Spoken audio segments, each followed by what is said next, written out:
Mafia Atiq Ahmad और अशरफ हत्याकांड का खुलासा लाई डिटेक्टर टेस्ट और नार्को टेस्ट से हो सकता है। दरअसल इस मामले की जांच कर रही एसआईटी अब हत्या आरोपियों की लाई डिटेक्टर टेस्ट और नार्को टेस्ट की तैयारी कर रही है। देखिए खास रिपोर्ट।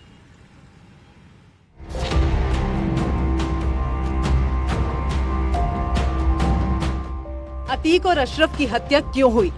अतीक और अशरफ पर ताबड़तोड़ गोलियां क्यों बरसाई गई? ये वो सवाल हैं जिनके जवाब अब तक नहीं मिले हैं, लेकिन अब सामने आ जाएगा हर सवाल का जवाब। अतीक और अशरफ की हत्या की जांच के लिए गठित एसआईटी ने तीनों शूटर्स का लाई डिटेक्टर टेस्ट और नार्को टेस्ट करवाने का फैसला किया है। काफी दिनों तक एसआईटी ने तीनों शूटर्स से पूछताछ की। तीनों को आमने सामने बैठाकर भी पूछताछ की गई,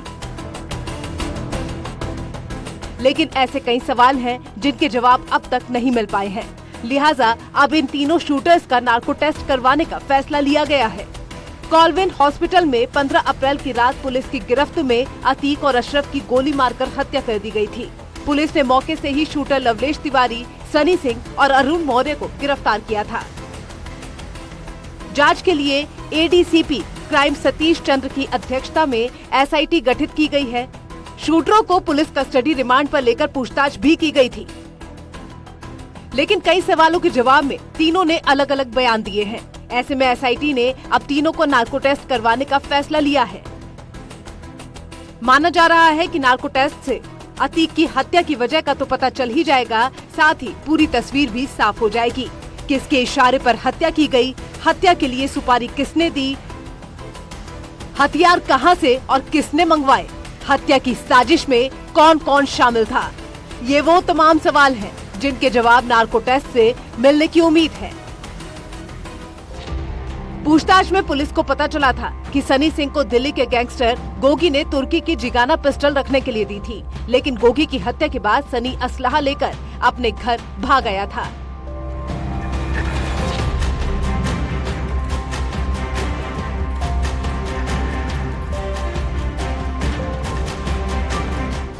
शूटर्स के मुताबिक खुद का नाम कमाने के लिए उन्होंने अतीक और अशरफ की हत्या की थी, लेकिन पुलिस को शूटर्स के इस बयान पर शक है।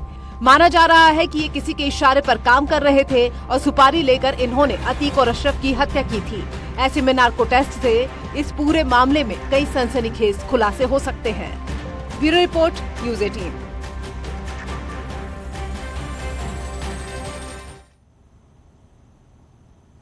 दुनिया के सबसे ऊंचे शिव मंदिर को लेकर बड़ा खुलासा हुआ है। एक रिपोर्ट के मुताबिक तुंगनाथ मंदिर की 6 डिग्री तक झुके होने की बात सामने आई है। एक रिपोर्ट देखिए आप। ये दुनिया की सबसे ऊंचाई पर बना भोलेनाथ का मंदिर है तुंगनाथ मंदिर। हर साल यहाँ लाखों भक्त दर्शनों के लिए आते हैं, लेकिन तुंगनाथ मंदिर को लेकर बेहद चौंकाने वाली खबर आई है। भारतीय पुरातत्व सर्वेक्षण द्वारा किए गए एक अध्ययन में पाया गया है कि तुंगनाथ मंदिर लगभग 5 से 6 डिग्री तक झुक गया है। इसके अलावा परिसर में बने छोटे मंदिर 10 डिग्री तक झुक गए हैं। गढ़वाल हिमालय के रुद्रप्रयाग जिले में 12,800 फीट की ऊंचाई पर बने इस तुंगनाथ मंदिर को लेकर आई ये खबर बेहद ही हैरान करने वाली है। एएसआई के अधिकारियों ने कहा है कि उन्होंने निष्कर्षों के बारे में केंद्र सरकार को जानकारी दे दी है और सुझाव दिया है कि मंदिर को संरक्षित स्मारक के रूप में शामिल किया जाए। दरअसल 2018 में आर्कियोलॉजिकल सर्वे ऑफ इंडिया की एक टीम ने तुंगनाथ मंदिर का इंस्पेक्शन किया था, जिसमें सामने आया था कि मंदिर में 5 से 6 डिग्री तक का झुकाव और मंदिर परिसर के अंदर मूर्तियों और छोटे स्ट्रक्चर में 10 डिग्री तक का झुकाव देखने को मिला है, जिसकी रिपोर्ट उन्होंने दिल्ली डायरेक्टरेट ऑफिस में भेज दी थी। अब इस रिपोर्ट पर दोबारा से स्टडी की जाएगी और इसीलिए इंस्पेक्शन के लिए एक टीम तुंगनाथ मंदिर में जाएगी। सूत्रों के मुताबिक केंद्र सरकार को इस संबंध में जानकारी देते हुए मंदिर इमारत को संरक्षित इमारत के तौर पर शामिल किए जाने की सलाह दी गई थी।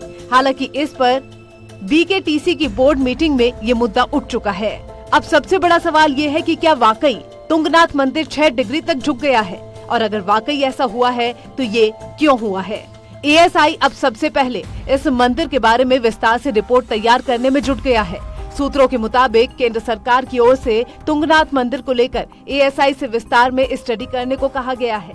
ऐसे में अब ये पता लगाया जाएगा कि अगर मंदिर झुका है तो इसकी वजह आखिर क्या रही है। सवाल ये भी है, क्या कहीं ऐसा तो नहीं है कि आने वाले वक्त में ये मंदिर धंस सकता है?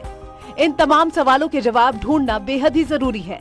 तुंगनाथ मंदिर दुनिया का सबसे ऊंचाई पर बना हुआ मंदिर है। ये हिंदू आस्था का सबसे बड़ा प्रतीक है और प्राचीन ग्रंथों में इस मंदिर से जुड़ी कई मान्यताएं हैं। ऐसे में इस मंदिर का झुकना बेहद चिंता का सबब है। जरूरत पड़ी तो विशेषज्ञों से विचार विमर्श कर क्षतिग्रस्त हिस्से को बदला भी जा सकता है। अभी के लिए एजेंसी ने मुख्य मंदिर की दीवारों पर ग्लास स्केल लगाए हैं, जिससे गतिविधि को मापा जा सके। गौरतलब है कि मंदिर को 8वीं शताब्दी में कत्यूरी शासकों ने बनवाया था। ये बद्री केदार मंदिर समिति के प्रशासन के अधीन है। Bureau report, news 18।